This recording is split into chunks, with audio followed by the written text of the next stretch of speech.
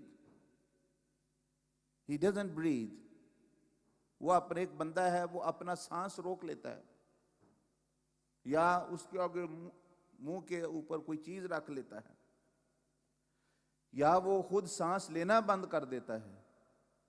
A person who stops himself breathing or puts something on his face, اب وہ بندہ تکلیف میں چلا جائے, if that person goes into pain, agony, or he loses his mind, or he dies rather, تو اب پھر کیا کہیں گے کہ بھئی اللہ نے اس پر نعوذ باللہ زیادتی کی یا رسول اللہ صلی اللہ علیہ وسلم کی رحمت اس پر نہیں تھی, that Allah did wrong to him, was unjust to him, or he was such a wretched person that everything is filled with oxygen and he intentionally did not breathe, but rather this person will be punished by Allah subhanahu wa ta'ala. That is why it is said suicide is haram, because this person have actually not used that mercy in him. Breathing is like inhaling mercy. He did not intake the mercy, and now if he fails to live, he is injured or wounded or medically or however, that's all his fault. So similarly, to understand, آپ اسی طرح یہ سمجھیں کہ اللہ نے جو spiritual oxygen ہے, what is the spiritual oxygen? ایک ہے یہ oxygen زندگی کے لیے, for the life, to body to exist.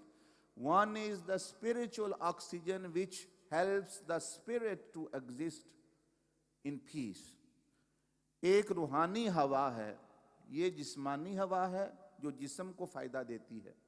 ایک ہے روح کے لیے ہوا آکسیجن, وہ کیا ہے؟ وہ نور ہدایت ہے. That is the oxygen of guidance, light of guidance.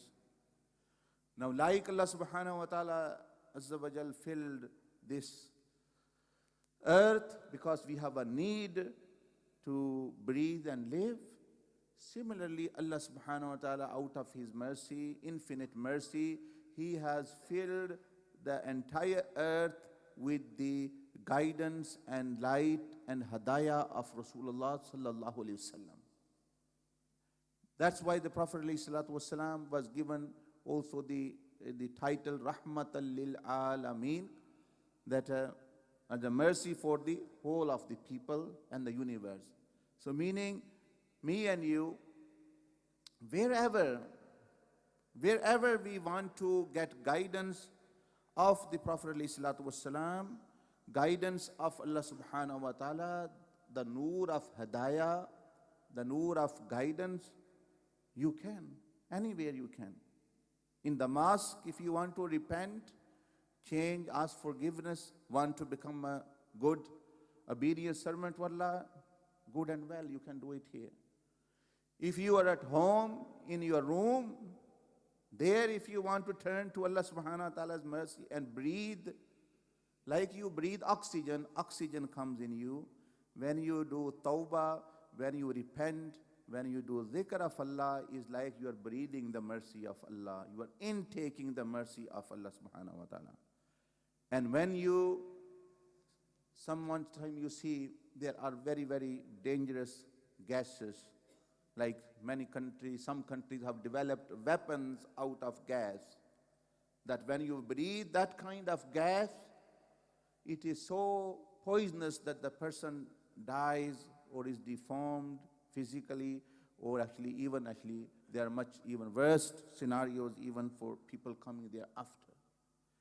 یعنی اگر آکسیجن بھی ایک گیس ہے, اس کی بجائے جو خطرناک جو اسلحے کے طور پر کئی ملکوں نے گیسیں بنائی ہوئی ہیں, وہ بندہ اب اس سے سانس لینا شروع کر دے تو وہ تباہ ہو جائے گا. اس کو چھوڑ کر, آکسیجن کو چھوڑ کر. There is a tank which has oxygen, there is a tank which has poisonous gas. If you breathe that poisonous gas, no wonder you will harm your body. So similarly, here in this world, there are two kinds of things as well, spiritually. One is the gas and the air of guidance which Rasulullah sallallahu alaihi wasallam brought, and all what he did and what he taught and what he spoke and however he lived is that guidance, is that gas and air and noor of that guidance. Whoever will bring that into their body and soul, they are going to benefit. Whoever. If you act like Rasulullah sallam, you are going to get maghfirah. If you walk like him, if you talk like him, if you eat like him, if you worship like him, if you sleep like him, if you live your life like him, continuous mercy is coming in you as well. You're feeding yourself with mercy and rahmah. But on the other hand, as I said, that in spite of knowing that this container, this gas, this oxygen of mercy is available for you, you still go for the poisonous gas. What is the poisonous gas? Poisonous gas is sin. Poisonous gas is shaitan's actions. One are their actions of Rasulullah sallallahu alaihi wasallam. They are guidance, they are rahmah, they take you to the rahmah of Allah subhanahu wa ta'ala. One is the tariqah, the way of living of shaitan. Let me tell you, anything, any action, you know or not, you are knowledgeable or not, you are a scholar or not, you have much knowledge or not, it doesn't matter.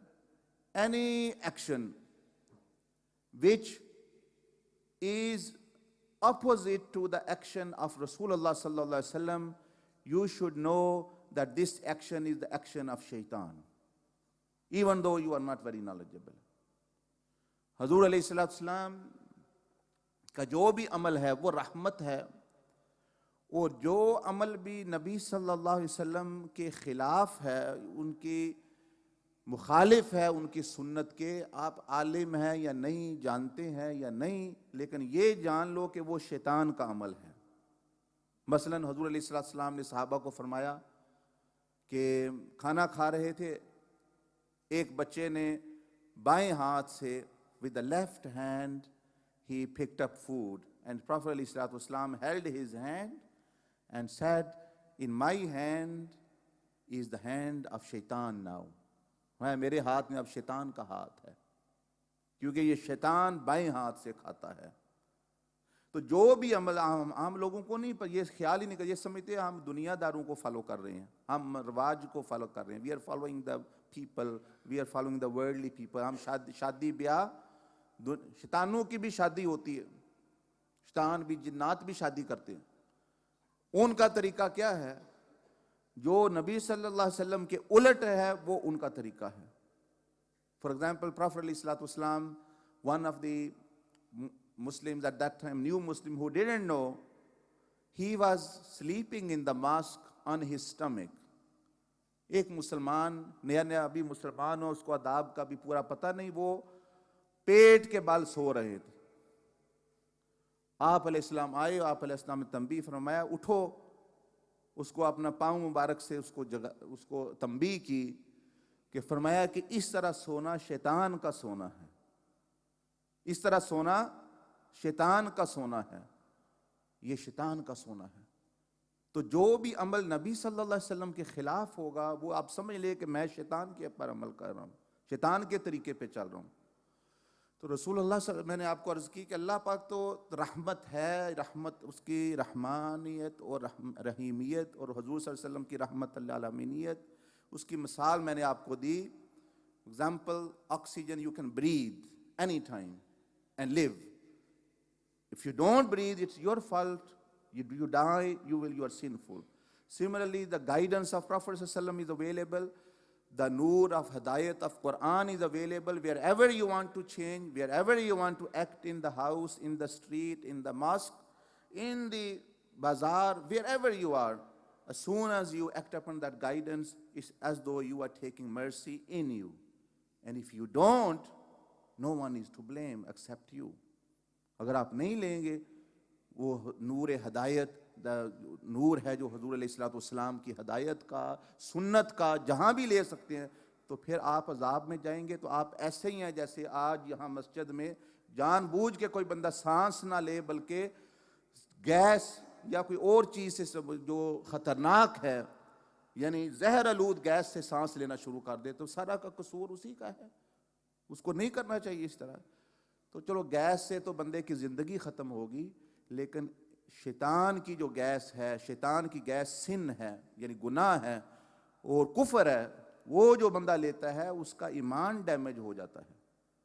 تو میں نے ایک چھوٹا سی بات بتا دی آپ کو کہ آسانی سے طریقے سے جاننا ہو کہ شیطان کس طرح زندگی گزار رہا ہے، تو دیکھو کہ جو حضور صلی اللہ علیہ وسلم کی مخالفت میں زندگی گزر رہی ہے کسی کی، وہ شیطان کے مطابق زندگی گزار رہا ہے.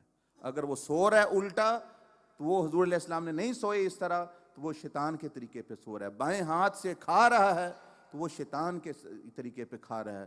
شادی بیاہ میں مطلب ہے یہ جو آپ ڈھول ڈمکا کر رہا ہے جو نبی صلی اللہ علیہ وسلم نے نہیں کیا، وہ شیطان کی شادی کے زیادہ مشابہت ہے. شیطان اگر وہ داڑھی اس نے رکھی ہوئی ہے، یا تو وہ نبی صلی اللہ علیہ وسلم کی سنت نہیں رکھی ہوئی، تو وہ شیطان کے طریقے. آپ کو پتہ ہے شیطان کی داڑھی نہیں، شیطان بھی داڑھی مونڈتا ہے.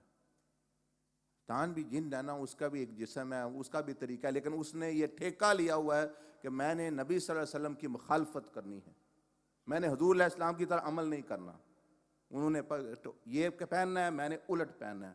انہوں نے لباس پہننا ہے، وہ ننگا رہتا ہے زیادہ تر. وہ نماز پڑھتے ہیں، یہ نماز نہیں پڑھتا.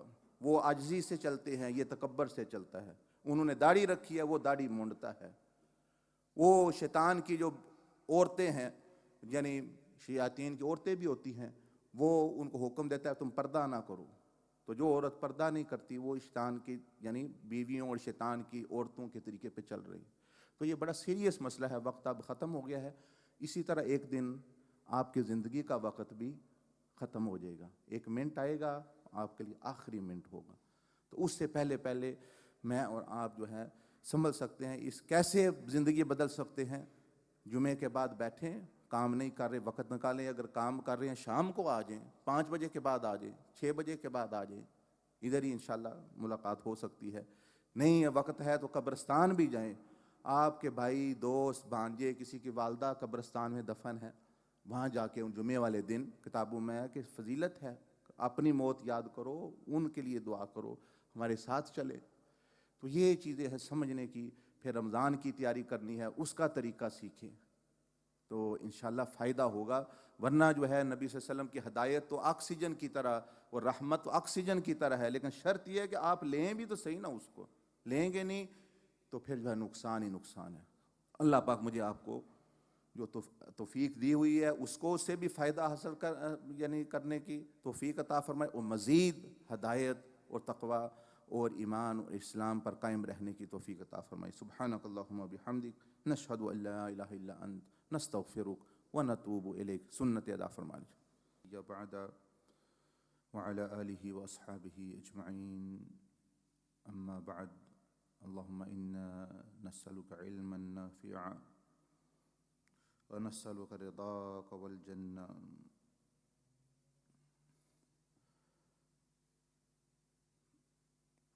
جمعہ کے خطبے میں آپ سن رہے تھے کہ نبی صلی اللہ علیہ وسلم کے عمل کے جو عمل الٹ ہوتا ہے، مخالف ہوتا ہے، وہ اصل میں شیطان کا عمل ہوتا ہے. کیونکہ شیطان نے یہ قسم اٹھائی ہوئی ہے کہ اس نے اللہ کی مخالفت کرنی ہے. تو جو بھی نبی صلی اللہ علیہ وسلم نے سنتیں مشروع فرمائیں، جو طریقہ اختیار کیا، وہ بغض کی وجہ سے اس کا الٹ طریقہ اختیار کرتا ہے. اور حضور علیہ السلام کیونکہ اللہ کے نبی، اللہ کے رسول صلی اللہ علیہ وسلم ہیں، تھے اور رہیں گے. آپ کو اللہ پاک نے علم عطا فرمایا، آپ کو ملائکہ کی دنیا ملائکہ کے بارے میں بھی علم تھا، جنات و شیاطین کے بارے میں بھی آپ علیہ الصلوۃ والسلام کو علم دیا گیا، اور آپ علیہ السلام یہ جانتے تھے کہ شیطان کس طرح کے عمل کرتا ہے، تو وہ آپ کی سنت کی مخالفت کرتا ہے، اس لیے آپ علیہ الصلوۃ والسلام صحابہ کو بہت سارے معاملات میں منع فرمایا، اور ساتھ یہ بھی ارشاد فرمایا کہ یہ شیطان کا عمل ہے۔ تو اب میں اور آپ زیادہ نہیں بھی جانتے، تو میں نے آپ سے عرض کی کہ بس اتنا جان لیں کہ اگر آپ نے سنت کو سمجھ لیا، حضور صلی اللہ علیہ وسلم کا طریقہ سمجھ لیا، اب جو اس کے طریقے کے الٹ چل رہا ہے یا آپ چل رہے ہیں کوئی بھی، وہ تو سمجھ لیں کہ وہ شیطان کی نقل کر رہا ہے، وہ شیطان کے طریقے پہ عمل کر رہا ہے۔ ہر معاملے میں شیطان جو ہے وہ حضور صلی اللہ علیہ وسلم کی مخالفت کرتا ہے، اور یہ بہت بری بات ہے کہ بندہ شیطان کی پیروی کرے نبی صلی اللہ علیہ وسلم کو چھوڑ کے۔ تو سنت کو چھوڑنا صرف یہ نہیں کہ آپ سنت کو چھوڑ دیا، سنت کی مخالفت کرنا یہ نہیں کہ آپ نے صرف کہ بھائی سنت پر عمل نہیں کیا یا سنت کی مخالفت کی، بلکہ اس کا دوسرا مطلب یہ بھی ہے کہ آپ نے شیطان کے طریقے پر عمل کر لیا۔ اب جو بندہ گالی دیتا ہے، لعن طعن کرتا ہے، اب ظاہر ہے کہ حضور علیہ السلام نے کبھی نہیں ایسا فرمایا، تو جو وہ شیطان کی بولی بول رہا ہے۔ حضور صلی اللہ علیہ وسلم نے اپنے بڑوں کا، یعنی جو ظاہری طور پر بڑے تھے، اپنے چچا ہوں، والد ہیں، والدہ، اور آپ علیہ السلام کی تو پہلے ہی وفات پا گئیں، لیکن جو ہے جنہوں نے پالا آپ علیہ السلام کو ظاہری طور پر، سیدہ حلیمہ سعدیہ، اور آپ علیہ السلام کے چچا حضرت عباس، حضرت ابو طالب، جتنے بھی لوگ تھے، آپ علیہ السلام ان کا انتہائی ادب احترام کرتے، ان کے لیے نیچے چادر بچھا دیتے، اور فرماتے کہ میری والدہ اگر مجھے نماز میں بھی بلاتی تو میں اس کا جواب دیتا۔ اب جو بندہ اس کے الٹ عمل کرے گا، والدین سے اونچی بات کرے گا، وہ شیطان کی بولی بول رہا ہے، وہ اس وقت شیطان کی بولی بول رہا ہے۔ جو ان کو تنگ کرے گا وہ شیطان کی بولی بول رہا ہے، اور شیطان کا طریقہ اختیار کر رہا ہے۔ تو یہ سمجھنا چاہیے۔ حضرت امام محمد ابن سیرین رحمۃ اللہ علیہ بہت بڑے عالم، تابعی اور عظیم تابعی بزرگ گزرے ہیں۔ آپ کو حدیث، فقہ، تقوی بھی آپ کا بہت اعلیٰ تھا، اور خواب کی تعبیر کا علم بھی آپ کو دیا گیا تھا۔ عام طور پر جتنے لوگ ہمارے اسلامی دنیا میں، وہ انہی کی کتاب پڑھ کے خواب کی تعبیر بتاتے ہیں۔ تو وہ فرماتے ہیں ان کے بارے میں کہ جب والدین سے وہ بات کرتے یا والدہ سے بات کرتے تو پتہ چلتا کہ کوئی یہ بڑے بیمار شخص ہیں، آواز نہیں نکل رہی، تو جو بندہ دیکھتا ان کو والدین سے، والدہ سے بات کرتے ہوئے، تو وہ سمجھتا کہ آپ بیمار ہیں، تو وہ پوچھتا بھی آپ کو کیا ہو گیا، آپ اتنی کمزوری سے، اتنی آہستہ، اتنی کمزوری سے بول رہے ہیں، ویک، تو یہ بیمار ہے، آر یو ill؟ تو انہوں نے پوچھتے بھائی یہ جواب، وہ فرماتے، دوسرے کہتے کہ نہیں آپ بیمار نہیں ہیں، بلکہ جب آپ والدہ کے سامنے، والدین کے سامنے ہوتے ہیں تو آپ اسی طرح گفتگو کرتے ہیں، کیونکہ قرآن میں اسی طرح حکم ہے کہ ان کو اف تک نہ کہو اور بڑی نرمی پیار سے بات کرو۔ تو یہ جس طرح حضور صلی اللہ علیہ وسلم کی مجلس میں اونچی آواز کرنا بے ادبی ہے، اسی طرح والدین سے بھی اونچی بات کرنا اس طرح کی بے ادبی تو نہیں، ایمان ہی چلا جائے لیکن بندہ سخت گناہ گار ہوتا ہے۔ تو یہ مقصد یہ بتانے کا آپ کو کہ جو عمل بھی حضور علیہ السلام کے خلاف ہو جائے گا، وہ آپ سمجھ لیں کہ آپ نے شیطانی عمل کر لیا، آپ شیطان کے طریقے پہ چلے۔ تو اس کے لیے بہتر یہ ہے کہ آپ کو پتہ ہو کہ نبی علیہ السلام کا طریقہ کیا تھا، سنت کیا تھی، اس سے آپ کو پھر جو ہے شیطان کے طریقوں کا بھی پتہ چلے گا کہ شیطان اس کے الٹ چلتا ہے۔ مثلا آپ کو پتہ چل گیا کہ دائیں ہاتھ سے کھانا سنت ہے، اب آپ کو یہ بھی پتہ چل گیا کہ بائیں ہاتھ سے کھانا شیطان کا طریقہ ہے۔ اب آپ کو پتہ ہے کہ بھئی نکاح جو ہے یہ سنت ہے، تو نکاح کے علاوہ تعلق رہی شیطانی طریقہ ہے۔ حیض کے دنوں میں جب عورتوں کے مخصوص دن ہے، ان کے قریب نہ جانا حکم ہے، دیکھ قریب جانا ان کے صحبت کرنا یہ شیطان کی طریقہ وہ کرتا ہے۔ اسی طرح قوم لوط کا عمل، وہ جو عمل قوم لوط وہ کرتے تھے، اب بھی جو لوگ ہیں وہ یعنی شیطان کا عمل ہے، شیطانی عمل ہے۔ شراب پینا یہ شیطان کا عمل ہے، جوا کھیلنا شیطان کا عمل ہے، اونچا اونچا چیخنا چلانا، اونچی اونچی کرنا یہ شیطانی طریقہ ہے۔ نیک صالحین لوگ اس طرح نہیں کرتے، وغیرہ وغیرہ۔ تو اس لیے آپ یہ سنتے ہیں تو آپ کو جو ہے وہ علم ہوتا ہے کہ نبی صلی اللہ علیہ وسلم کا طریقہ کیا تھا چیزوں میں۔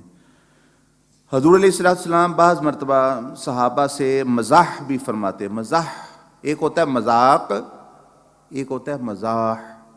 مذاق تو حرام ہے، اور مزاح جو ہے اس کی دو قسمیں ہیں، ایک جائز ہے ایک ناجائز۔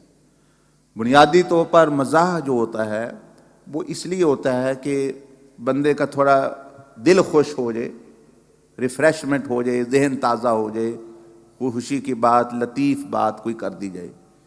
لیکن اس میں دو چیزوں کا خیال رکھنا بہت اہم ہے۔ مزاح میں دو چیزوں ہیں، ایک تو اس میں جھوٹ نہ ہو، ایک تو اس میں جھوٹ نہ ہو، اور دوسرا کسی کی بے عزتی نہ کر رہا ہو بندہ، اور کسی کو بھائی اتنا تنگ نہ کرو کہ اس کو تکلیف ہو رہی ہو، اس کا دل جو ہے وہ پریشان نہ ہو رہا ہو، کسی کو جو ہے وہ جو ہے دکھ نہ پہنچ رہا ہو۔ تو مزاح کا مطلب یہ اپنا دل بھی خوش کریں، اگلے کا دل بھی خوش کریں، اور یہ صرف جائز معاملات میں ہوتا ہے، اور سچ ہونا چاہیے، اور ساتھ ہی جیسے میں نے بتایا کہ اس کا مقصد اپنا اور دوسرے کا دل خوش کرنا ہے۔ اور وہ حرام کون سا مذاق ہے؟ وہ کہ جس میں اپنا دل تو خوش ہو، دوسرے کا پریشان ہو، دوسرا جو ہے وہ دکھی ہو جائے۔ آپ تو خوش رہے ہنس رہے ہیں اور دوسرا پریشان ہے، تو وہ غلط ہے۔ یا 10 بندے خوش ہو رہے ہیں، ایک جو ہے وہ اس کی بے عزتی ہو رہی ہے، اس کا مذاق اڑایا جا رہا ہے، وہ اپنی بے عزتی محسوس، تو اس طرح کے بندے وہ گناہ گار ہوتے۔ تو نبی صلی اللہ علیہ وسلم نے بھی مزاح فرمایا، مثلا فرمایا کہ یہ ایک حضرت انس رضی اللہ تعالیٰ عنہ روایت ہے کہ ایک بوڑھی عورت آپ صلی اللہ علیہ وسلم کی خدمت اقدس میں آئی اور کچھ سوال کیا۔ کوئی بوڑھی عورت آئی، اس نے کوئی سوال کیا۔ بوڑھیوں کے بارے میں بڑے عجیب و غریب سوال ملتے حدیث شریف میں، اور آپ علیہ السلام ان کی بہت رعایت فرماتے، کیونکہ بوڑھا بندہ ہو جاتا ہے، اس کی سوچ اور ہو جاتی ہے، تو وغیرہ ان سے رعایت کرنی چاہیے۔ آپ نے اس سے کہا کہ مزاحن کہا، اس نے کوئی سوال کیا کہ بھئی بوڑھی عورت جنت میں داخل نہ ہوگی، ادھر نماز کا وقت ہو گیا، آپ نماز کے لیے تشریف لے گئے، اگر تو وہ اسی وقت نماز کا وقت نہ ہوتا تو آپ علیہ السلام اسی وقت اس کو ارشاد فرماتے، بھئی وہ جب سوال کرتی، اس کو سوال کرنے کا موقع ہی نہیں ملا، وہ خاموش ہو گئی، آپ علیہ السلام نماز کے لیے تشریف لے کے کھڑے ہوئے، وہ جو ہے وہ رونے لگ پڑی۔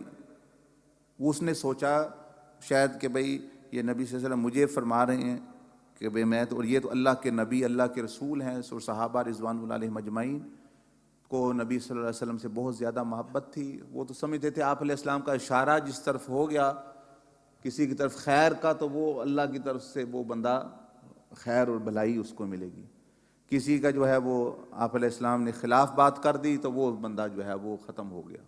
تو اس نے سمجھا دیا آپ علیہ السلام نے اس طرح کے الفاظ فرمائے ہیں، تو وہ رو رہی تھی، یہاں تک کہ آپ نماز سے فارغ ہوئے تو حضرت عائشہ نے فرمایا رضی اللہ تعالیٰ نے کہ یہ عورت رو رہی ہے، آپ نے اس سے کیا فرما دیا ہے کہ بوڑھی عورت جنت نہ جائے گی؟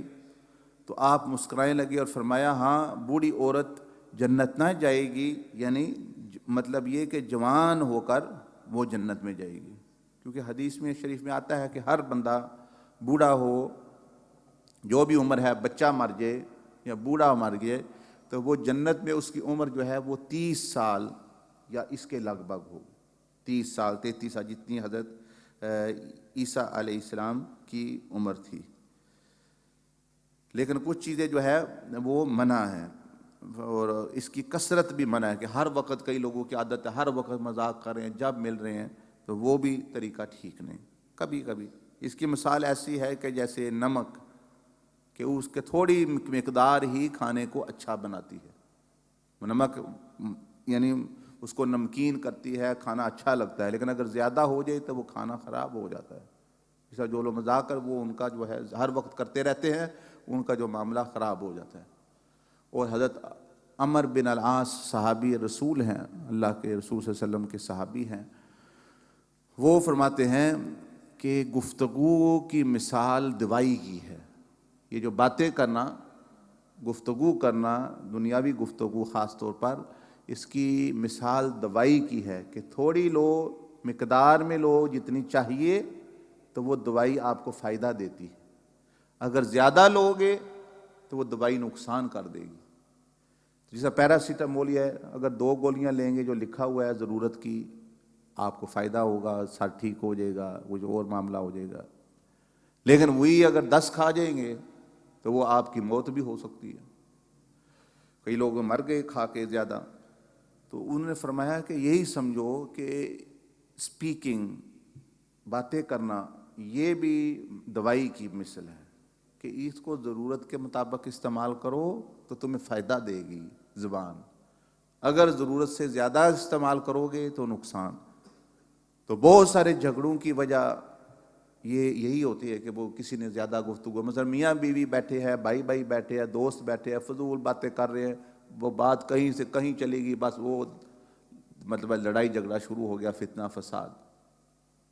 تو ضرورت کی بات، مزاح بھی جو ہے وہ ضرورت کے تحت، اور بات بھی جو ہے وہ ضرورت کے تحت، وہ بندہ بچے گا نقصان سے.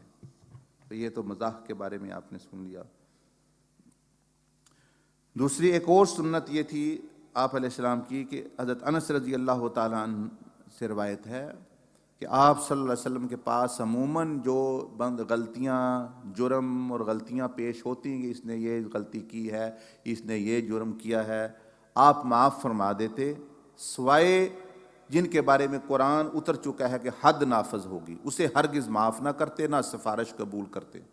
بس کسی نے شراب پی لی ہے، کسی نے زنا کر لیا، ایسا بندہ آ جائے جس کی شریعت میں ہاتھ کاٹنے کی یا سزا، وہ تو اب اللہ کا حکم ہے، وہ تو نہیں بدلا جا سکتا، تو وہ تو آپ علیہ السلام نافذ فرما دیتے، لیکن دوسری غلطیاں جو ہے وہ معاف فرماتے. تو اس کا مطلب یہ ہے کہ آپ کے پاس بھی کوئی بندہ آ جائے کوئی جرم کر کے، جس نے کوئی اتنا اور طرح کا وہ حدود کا جرم نہیں ہے، ویسے کوئی اس نے زیادتی کر دی آپ سے، تو یہ نبی صلی اللہ علیہ وسلم کا طریقہ ہے کہ بھئی اس کو معاف کر دیں. نہیں کریں گے تو پھر بھی کیا ہوگا، پھر نقصان ہی نقصان ہے، وہ اور نقصان کرے گا آپ کا. تو یہ آپ علیہ السلام نے ایک اور بھی فرمایا کہ حضرت ابو درداء رضی اللہ تعالیٰ عنہ سے مروی ہے کہ آپ صلی اللہ علیہ وآلہ وسلم نے فرمایا کہ لان تان کرنے والے کی نہ قیامت کے دن شہادت دیں گے نہ شفاعت کریں گے. یعنی جو لوگ لان تان کرتے ہیں خود لعنت کے مستحق ہیں. اس کا مطلب یہ ہے، لان تان کا مطلب کہ لوگوں پر لعنت کرنا، خواہ مخواہ، کوئی پتہ بھی نہیں ہے، علم بھی نہیں ہے، سنی سنائی بات بھی، فلاں کافر ہے، فلاں لعنتی ہے، فلاں جو ہے وہ ردہ ہوا ہے، مردود ہے. نبی علیہ السلام نے فرمایا کہ بھئی اس بندے کی جو ہے مطلب یعنی میں شفاعت نہیں کروں گا جو یہ زبان سے مسلمانوں کی، دوسروں کی جو ہے وہ لعن طعن کرتا ہے. پہلے تو آپ نے وہ 3 قسمیں سنی ہوئی ہیں جن کی شفاعت نہیں، وہ تو ایک حدیث میں آتا ہے، یہ اب علیحدہ حدیث ہے، یہ 4تھی قسم ہے کہ رسول اللہ صلی اللہ علیہ وسلم نے فرمایا میں اس کی شفاعت نہیں کروں گا جو زبان کی یہ لعن طعن کرے گا مسلمانوں پر، اس کی کوئی شفاعت نہیں. تو اس سے پتہ لگتا ہے کہ طریقہ محمدیہ میں جو زبان کی شیٹ اور زبان سے شروع کرایا جائے وہ کتنی ضروری چیز ہے. جو بندے اس کی احتیاط نہیں کرتے وہ شفاعت سے ہی محروم ہو گئے. الٹا پھر گناہ نیکیاں بھی دوسروں کے پاس ان کی چلے گئیں، غیبت چغلی کر کے، ان کے پاس تو رہتا ہی کچھ نہیں ہے. اس لیے سب سے پہلے اس کو شروع کرایا جاتا ہے. وہ لوگ اس کو سمجھتے ہیں یہ بوجھ ہے، وہ بوجھ نہیں، وہ بوجھ ہلکا کر رہی ہے شیٹ آپ کی. وہ سمجھتے ہیں بوجھ ہے جی، ٹک نہیں لگ رہا. جب اینے تھوڑے پڑیں گے قیامت والے دن سر پہ، آپ کو پتہ لگے گا ٹک کیا ہوتا ہے. یہاں جو ٹک نہ کریں ادھر ٹک پھر کریں گے، تھوڑے ٹک کریں گے آپ سر پر، اور زبان کھینچ کے 7 گز لمبی کر دی جائے گی. یہ تو وہ بوجھ ہلکا کر رہی ہے شیٹ جو ہے، یہ تو آسانی سے وہ بوجھ ہلکا کر رہی ہے آپ پر جو آپ پر ہتھوڑے پڑنے ہیں گناہوں کے. بھئی زبان کے گناہوں سے وجہ سے پڑھنے ہیں وہ آپ کے ہٹا رہی ہے، اور آپ سمجھ رہے ہیں یہ بوجھ ہے جی، ہو نہیں رہا جی، زبان یہ ہو جاتا ہے وہ ہو جاتا ہے. اپنے اوپر رحم کرو، اور کسی پر یہ کچھ نہیں ہونا، آپ ہی پر ہونا جو کچھ ہونا. تو یہ بھی آپ نے سنت ایک سن لی. حضرت ضحاک سے منقول ہے کہ اللہ تعالیٰ نے نبی پاک صلی اللہ علیہ وسلم کو مشورہ کا حکم دیا، چونکہ مشورہ میں خیر اور برکت ہے. روایت کیا ماں ابن ابی شیبہ نے. یعنی مشورہ میں اگر بندہ خیر اور برکت ہوتی ہے، جس لوگ بندے کے پاس پیسے ہو جائیں یا وہ سمجھے میں بڑا بن گیا، وہ کسی دوسرے کو پوچھتا ہی نہیں، وہ کہتا ہے میں ہی کروں جو کروں. تو اس سے وجہ سے وہ بہت ساری خیر اور برکت سے محروم ہو جاتا ہے. تو حضور صلی اللہ علیہ وسلم سے زیادہ علم کس کے پاس ہوگا؟ آپ علیہ السلام تو بہت ساری چیزوں کو بالکل عیاں تھی. اللہ نے سب سے زیادہ علم آپ علیہ السلام کو عطا فرمایا، دنیا آخرت، جنت جہنم آخرت کا سب. تو اس کے باوجود حضور صلی اللہ علیہ وسلم مشورہ فرماتے، یعنی یہ سنت بن گیا. آپ بھی مشورہ کا مطلب ہے دوسرے بندے کی رائے لینا کہ بھئی وہ کیا کہتا ہے اس بارے میں، پھر اس پر غور کرنا کہ بھئی یہ اس میں فائدہ، یہ میرے ذہن میں تھی یا نہیں، اس میں پھر فائدہ دیکھ کے اس پر پھر عمل کرنا. تو یہ جو بندہ خیر اور برکت چاہتا ہے کسی معاملے میں، وہ تو زیادہ سے زیادہ جو سیانے لوگ ہیں، اس فیلڈ کے لوگ ہیں، ان سے مشورہ کرے. حضرت آدم علیہ السلام نے فرمایا کہ میرے بیٹوں کو، میری اولاد کو نصیحت کر دیں جو بھی آگے آ رہی ہے. اپنے بیٹوں کو فرمایا کہ بیٹو مشورہ ضرور کرنا. میں اگر پھل کھاتے وقت، جب پھل کھانا تھا تو وہاں مجھے تو علم نہیں تھا بھئی یہ اللہ کی نافرمانی ہونے والی ہے. اگر میں فرشتوں سے مشورہ کر لیتا تو میں کبھی نہ کھاتا. وہاں ہزاروں لاکھوں فرشتے جو ہے وہ جنت میں پھر رہے تھے، لیکن میں سوچا بھئی مجھے پتہ ہے میں کوئی نافرمانی نہیں کر رہا، تو مجھے بھول ہو گئی. لیکن اگر میں تھوڑی دیر بھی ٹھہر کے پوچھ لیتا کہ کوئی فرشتہ چاہ رہا ہے بھئی یہ وہ درخت ہے جس کے بارے میں اللہ منع کیا ہوا ہے، یا یہ کھا سکتے ہیں، تو فوراً وہ کہہ دیتا کہ یہ اللہ کے نبی یہ وہی ہے، یہ مت اس کے قریب جانا. تو فرماتے ہیں کہ میں نے جو ہے مشورہ جو ہے نہیں کیا تھا، تو اپنی اولاد کو میں نصیحت کرتا ہوں کہ وہ مشورہ کریں، اس کے جو ہے فائدہ ہوتا ہے. مشورے کے متعلق اللہ اکبر، استغفر اللہ استغفر اللہ. دوسرا ناموں کے متعلق آپ علیہ السلام نے فرمایا، حضرت عمر رضی اللہ تعالیٰ عنہ سے روایت ہے کہ رسول پاک صلی اللہ علیہ وسلم نے سنا کہ اجدع یہ شیطان کا نام ہے، بھئی ایسے نام مت رکھو. پھر آپ علیہ السلام نے یہ بھی فرمایا کہ بادشاہوں، جو کافر بادشاہ ہوئے ہیں، بادشاہوں کے نام پر نام نہ رکھو. جو نام برے اور دال لوگوں کا ہو اس پر نہ رکھے. اس طرح پرویز، کیسر اور یہ وغیرہ جو ہے وہ غیر مسلم یعنی بادشاہوں کے نام ہیں، تو وہ احتیاط کر. نبی صلی اللہ علیہ وسلم منع فرمائے. ابن مسیب کہتے ہیں، یعنی تابعی نے نقل کیا کہ ابن مسیب کہتے ہیں کہ ہمارے بھائی کا ایک لڑکا پیدا ہوا، لوگوں نے اس کا نام ولید رکھا. اسے لے کر، یہ اس نام کا ایک بہت بڑا سردار اور ایک نبی صلی اللہ علیہ وسلم کا ایک دشمن بھی تھا. پھر بعد میں اور لوگوں کے بھی نیک نام تھے جو صحابہ تھے، لیکن نبی صلی اللہ علیہ وسلم کے پاس آئے اس وقت، تو آپ نے پوچھا تم نے کیا نام رکھا ہے؟ انہوں نے کہا ولید. آپ نے کہا چھوڑو بھئی اس نام کو چھوڑ دو، اس کا نام عبد الرحمن ہے، تم نے اس کا نام ظالم کے نام پر رکھا ہے، یعنی تم نے اس کا نام ظالم کے نام پر رکھا ہے. ہماری امت میں ایک ولید نامی ہوگا، وہ ہماری امت پر فرعون سے بھی سخت ہوگا، جو اپنی قوم پر ظلم کرے گا. یہ آپ علیہ السلام نے اپنے علم کی فرمایا فرمایا کہ ہمارے ہاں اس امت میں یعنی فرعون کی طرح ایک بندہ ہوگا ولید نامی، بڑا ظالم، تو تم یہ نام جو ہے وہ نہ رکھو. تو بادشاہ لوگ تو بڑے جی یہ فلانے بادشاہ کا نام ہے، بادشاہوں کو چھوڑ کر ایکٹروں کے نام پر اور مطلب یعنی کنجروں کے نام پر اور اس طرح رکھتے ہیں. تو یہ چیز نہیں، بلکہ نبی صلی اللہ علیہ وسلم نے منع فرمایا اس سے کہ نہ کرو. تو یہ جو لوگ تھے یہ اپنا ناموں کے متعلق آپ نے سنا۔ اب چلنے کے متعلق حضرت ابن عمر فرماتے ہیں کہ آپ صلی اللہ علیہ وسلم کو یہ پسند نہیں تھا کہ لوگ آپ کے پیچھے پیچھے چلا کریں، ہاں دائیں بائیں جانب چلے، کہ آپ علیہ السلام کا طریقہ یہ تھا کہ یعنی پسند یہ تھا آپ صلی اللہ علیہ وسلم کو کہ لوگوں میں مکس ہو کے دائیں بائیں لوگ چلیں، اکیلا آگے چلنے کا جو ہے وہ آپ کو پسند نہیں تھا۔ حضرت شعیب بن عبداللہ رضی اللہ تعالیٰ عنہ کے واسطے سے مروی ہے، نہ تو حضور پاک صلی اللہ علیہ وسلم کو ٹیک لگا کے جیسے ٹیک لگا کے کھاتے دیکھا گیا، اور نہ تو آپ کے پیچھے دو آدمی کو چلتا دیکھا گیا، یعنی آپ علیہ السلام کی بھی یہ عادت مبارک اپنا نہیں تھی۔ اور آخری بات یہ کہ حضرت معاذ بن جبل رضی اللہ تعالیٰ عنہ سے مروی ہے کہ آپ صلی اللہ علیہ وسلم کو باغیچوں میں اور باغوں میں نماز پڑھنا پسند تھا۔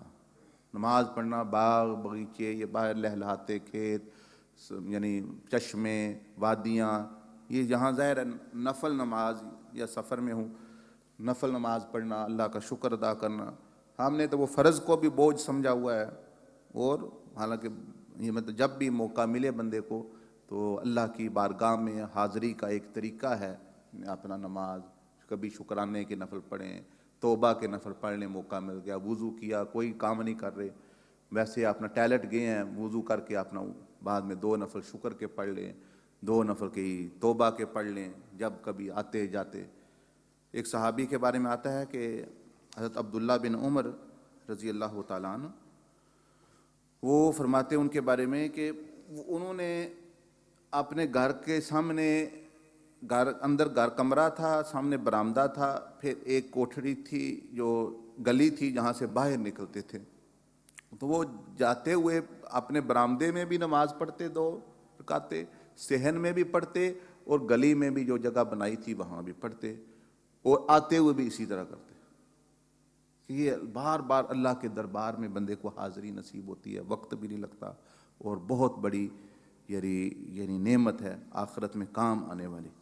اللہ پاک مجھے آپ کو عمل کی توفیق عطا فرمائے۔ کسی نے کوئی سوال کرنا ہے، بات پوچھنی ہے اس موضوع کے متعلق تو وہ پوچھ لے انشاءاللہ۔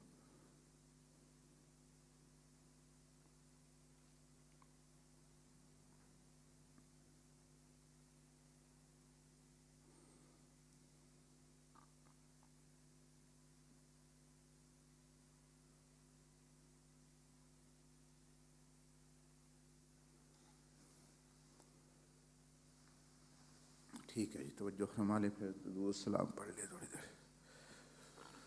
بسم اللہ الرحمن الرحیم، استغفر اللہ استغفر اللہ استغفر اللہ صلی اللہ سیدنا محمد صلی اللہ سیدنا محمد۔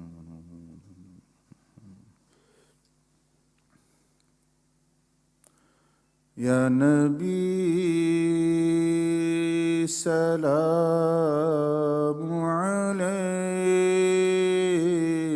علیک، یا رسول سلام علیک، یا نبی سلام علیک، یا رسول سلام علیک، یا نبی سلام علیک، یا رسول سلام علیک۔ السلام علیک یا شفیع المذنبین، السلام علیک یا شفیع المذنبین،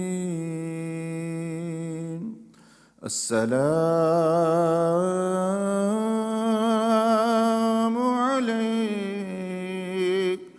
یا شفیع المذنبین، یا نبی سلام علیک، رسول سلام علیک صلوات اللہ علیک یا حبیب سلام علیک نبی الہدی یا رسول السلام نبی الہدی یا رسول السلام نبی الہدی یا رسول السلام نبی الہدی یا رسول السلام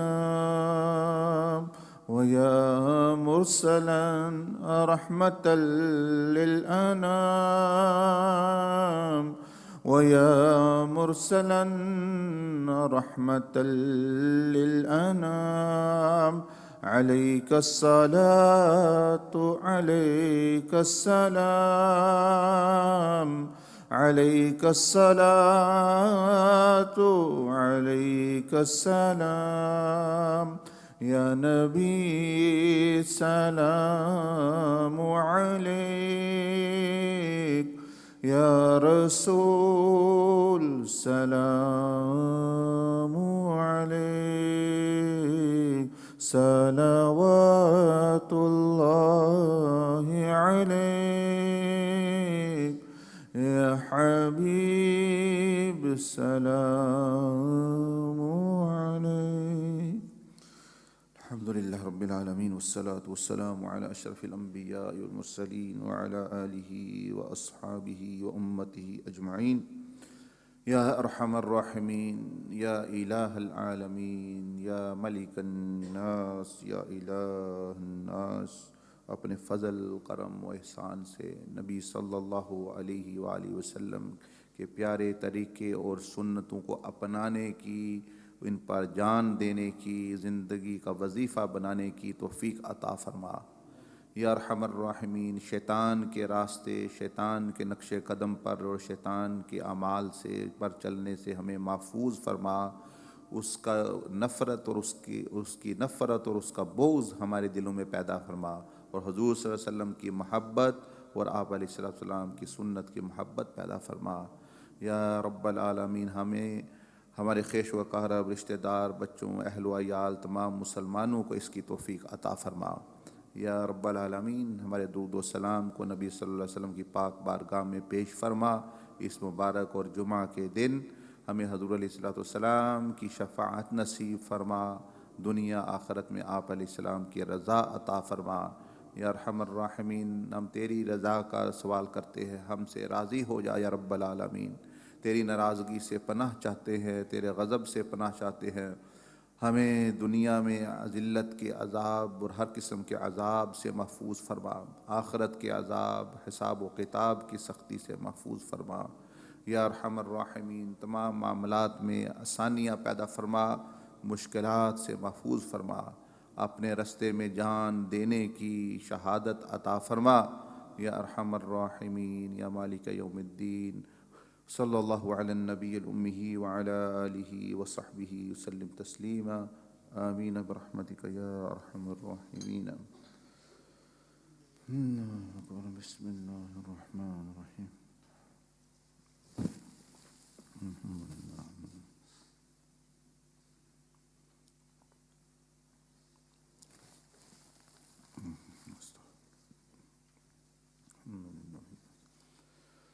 سقانی من